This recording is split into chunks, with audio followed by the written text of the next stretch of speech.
Giant college దగ్గర మీకు main gate అండి, మీకు ఆపోజిట్ లోనే పీజీ హాస్టల్ అనమాట. జస్ట్ మీకు 3000 రూపీస్ అండి హాస్టల్ ఫీజు.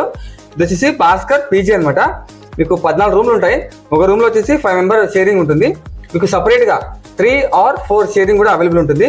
మీకు వైఫై, హాట్ వాటర్, ఒకటి వాషింగ్ మిషన్, ఇంకా ఎవ్రీ సండే నాన్ వెజ్ అండి. చూడండి ఎంత బాగున్నాయి రూమ్స్ కూడా, చాలా నీట్ గా పెట్టుకున్నారు. ఇంకా చాలా ఉన్నాయి. సో ఇక్కడ హాస్టల్లో బాయ్స్ రివ్యూ చేసుకుందాం. ఏంటి ఫెసిలిటీ అంటే ఫెసిలిటీ అంత బాగుంది. కార్డ్స్ బెడ్ ఉన్నాయి, హాట్ వాటర్, వాషింగ్ మిషన్, అట్లే ఫ్రీ వైఫై కూడా ఉంటుంది. ఫుడ్ ఎలా ఉంటుంది? ఫుడ్ ఎవ్రీ సండే ఇంకా నాన్ వెజ్ ఉంటుంది.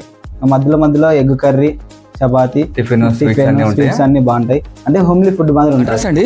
మీకు జైంట్ కాలేజ్ మెయిన్ గేట్ కొంచెం ముందుకు వస్తే మీకు రైట్ లో SBI బ్యాంక్ వస్తుంది. ఆ SBI బ్యాంక్ కొంచెం ముందుకు వస్తే ఫస్ట్ లెఫ్ట్ అండి. సో ఈ లెఫ్ట్ లో మీకు ముందుకు అనమాట. మీకు ఈ ట్యాంక్ గుర్తుపెట్టుకోండి. ఈ ట్యాంక్ పక్క సందులో కొంచెం ముందుకు వచ్చారంటే మీకు కనిపిస్తుంది. సో ఇక్కడ రైట్ లో ఉంటుందండి భాస్కర్ పీజీ హాస్టల్. ఇదే అండి.